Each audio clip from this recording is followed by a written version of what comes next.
मैं मनोज सक्सेना और from Saxena commerce प्रवक्ता GSM college of advance education देवर के यूट्यूब चैनल पर आप सभी का हार्दिक अभिनंदन करता हूं। जैसा कि आपको अभी मैं पिछले वीडियो में बता रहा था, साझेदारी क्या है, क्या उद्देश्य हैं, साझेदारी के खाते कैसे बनाए जाते हैं और साथ ही साथ कितने खाते बनाए जाते हैं, ये सब मैंने अपने पिछले वीडियोज़ में बताया था। आज मैं आपको जो बताने जा रहा हूँ, आज का जो मेरा टॉपिक है वो है अंतिम खाते बनाना।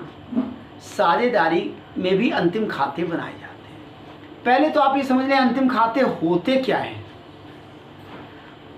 ऐसा नहीं कि जो साल के अंत में बना दिए गए वो अंतिम खाते हो गए। हम साल भर में, एक वर्ष में जनरली ये अवधि हमारी 1 अप्रैल से और 31 मार्च हुआ करती है। कुछ लोग इसे 30 जून भी मान लेते हैं। ये व्यापार शुरू होने के ऊपर है। वैसे सरकार जो है वो मान्यता देती है एक वित्तीय वर्ष को 1 अप्रैल से शुरू होकर और दूसरे वर्ष 31 मार्च तक। तो इस अवधि में इस साझेदारी फर्म ने जो हम चला रहे हैं उसमें हमने क्या खोया, क्या पाया, या हमारी एसेट क्या है, क्या लायबिलिटी है, तो ये सब चीज़ें आपको देखने के लिए एक साल के अंत में एक विवरण बनाना होता है और विवरण वो खातों के रूप में होता है और तो इसीलिए इसे अंतिम खाते कहते हैं। इस अंतिम खाते में जब एकाकी व्यापार होता था तो केवल 2 चीज़ें बनाई जाती थी, व्यापार एवं लाभान खाता, trading and profit loss account, और बैलेंस शीट, आर्थिक चिट्ठा। लेकिन साझेदारी व्यवसाय में एक और बनाया जाता है, वो होता है लाभ हानि नियोजन खाता। तो एक ही खाते में तीनों बनते हैं। कौन कौन सा? व्यापार खाता, लाभ हानि खाता और लाभ हानि नियोजन खाता। उसके बाद बनती है बैलेंस शीट, आर्थिक चिट्ठा। तो अब होता क्या है कि जब तीनों अकाउंट बन जाते हैं तो जो लाभ हानि नियोजन खाते में जो लाभ दर्शाया जाता है या हानि दर्शाई जाती है वही लाभ और हानि बैलेंस शीट में ले जाई जाती है। जबकि एकाकी व्यापार में जो लाभ हानि खाते में दिखाई जाती है वही वो आर्थिक चिट्ठे में दिखाई जाती है। ठीक है, तो ये एकाकी व्यवसाय और साझेदारी में जो अंतिम खाते बनते हैं उसमें कोई भी अलग से नियम नहीं बनाया जाता है, बल्कि बिल्कुल एकाकी व्यापार की तरह ही, प्रोप्राइटरशिप फर्म की तरह ही हम अकाउंट मेंटेन करते हैं। अब शुद्ध लाभ, अब एकाकी व्यापार में जो शुद्ध लाभ होता था वो हम क्या करते थे, वो पूरा का पूरा लिख देते थे। लेकिन यहाँ साझेदारों में उनके लाभ हानि अनुपात में बांटकर दर्शाया जाता है और प्रत्येक साझेदार की पूंजी में उसके भाग का लाभ जोड़ा जाता है और लाभ जोड़कर और आहरण को घटाया जाता है उसकी पूंजी में। और यदि हानि हो रही होती है तो उसकी पूंजी में हानि को घटाया जाता है और आहरण को भी घटाया जाता है।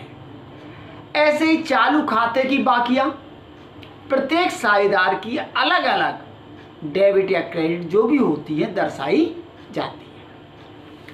उसके बाद संपत्तियों और दायित्वों का क्रम, ये संपत्तियां और दायित्व काहे में लिखे जाते हैं?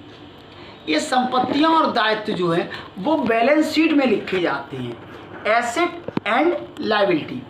तो जो संपत्तियां होती हैं किस क्रम में लिखा जाए, ये साझेदारी अधिनियम में कोई ऐसे नियम नहीं दिए गए हैं, परंतु फिर भी दायित्वों को सर्वप्रथम वह दायित्व, उसके पश्चात पूंजी लिखी जाती है और संपत्तियों को आवश्यकता अनुसार या तो स्थायी संपत्तियों को पहले और रोकड़ आदि को बाद में लिखा जाता है। तो संपत्तियां हमारी किधर लिखी जाती हैं? संपत्तियां हमारी लिखी जाती हैं संपत्ति साइड में, एसेट साइड में, और दायित्व लिखे जाते हैं हमारे लायबिलिटी साइड में। अब आप ये कहेंगे कि हम अंतिम खाते क्यों बनाएं? जैसा मैंने अभी आपको बताया था कि बनाने का एक उद्देश्य होता है।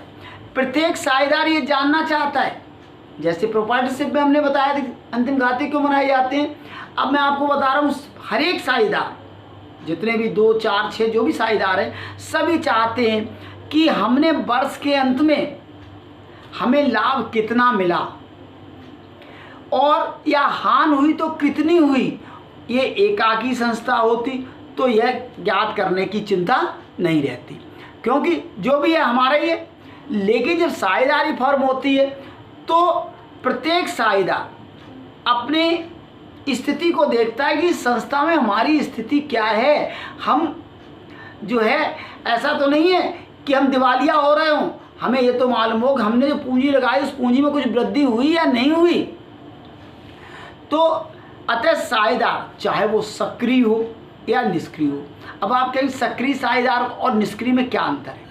तो मैं आपको बताऊं, सक्रिय साझेदार होता है जो व्यापार की गतिविधियों में पूर्ण रूप से भाग लेता है, और निष्क्रिय साझेदार वो होते हैं जो केवल एक बार पूंजी लगा दी और वो व्यापार के किसी कार्यकलाप को, बिजनेस ऑपरेशन को सपोर्ट नहीं करते हैं, यानी कि उसमें भाग नहीं लेते हैं। तो उन्हें कहते हैं हम निष्क्रिय साझेदार। अतः लाभ हानि खाता को बहुत ही सतर्कतापूर्वक हमें बनाना चाहिए, और अतिरिक्त लाभ हानि खाते बनाने से ये सब उद्देश्य होते हैं कि अन्य संस्थाओं में होते तो व्यापार की शक्ति और क्षमता जैसी उसमें होती वैसे ही इस व्यापार में होनी चाहिए। चिट्ठा बनाने का उद्देश्य व्यवसाय की वित्तीय स्थिति ज्ञात करना होता है। कहीं ऐसा तो नहीं हमारी वित्तीय स्थिति अत्यंत दयनीय हो रही हो, पूंजी स्थिर है या चालू है, अस्थिर है। अगर स्थिर है तो 2 खाते बनते, कल मैंने बताया था, पूंजी खाता और चालू खाता। अगर अस्थिर है तो केवल एक ही खाता बनता है, पूंजी खाता, और वो भी साझेदारों के पूंजी खाते के नाम से बनाया जाता है। और जो उन खातों की बाकियां होती हैं वो आर्थिक चिट्ठे के यानी बैलेंस शीट के एसेट वो लायबिलिटी साइड में शो की जाती है। और चल और अचल संपत्तियों की स्थिति क्या है, बाहरी देयताएं यानी आउटसाइड लायबिलिटी हमारी क्या है, ये सारी चीज़ें हमें आर्थिक चिट्ठी से प्राप्त हो जाती हैं। अंत में अगर हम ये कहना चाहें कि अंतिम खाते बनाने का उद्देश्य साझेदारी, व्यवसाय की उपार्जन शक्ति और वित्तीय स्थिति का पूर्ण रूप से सही जानकारी ज्ञात करना ही हमारा उद्देश्य होता है, और इससे दूसरों को भी अवगत कराना होता है। इसके आधार पर विभिन्न वर्षों के स्थिति विवरण और लाभ हानि की तुलना की जाती है, क्योंकि हम प्रतिवर्ष बनाते हैं बैलेंस शीट, तो हम देखते हैं कि पिछली साल हमें लाभ हुआ था, इस साल हमें कम हुआ या ज़्यादा हुआ, कम हुआ तो क्यों हुआ, क्या कमियां रहीं। तो हम इस तरह से आने वाले भविष्य के लिए हम ये इससे पता करते हैं कि हम कैसे अधिक से अधिक लाभ प्राप्त करें और कैसे हम अधिक लाभ उपार्जन करें, बिजनेस की गुडविल बढ़ाएं और साझेदारों में कोई मतभेद ना हो। इसलिए इसी उद्देश्य से हम अंतिम खाते बनाया करते हैं। देखते रहिए हमारा अगला वीडियो। धन्यवाद।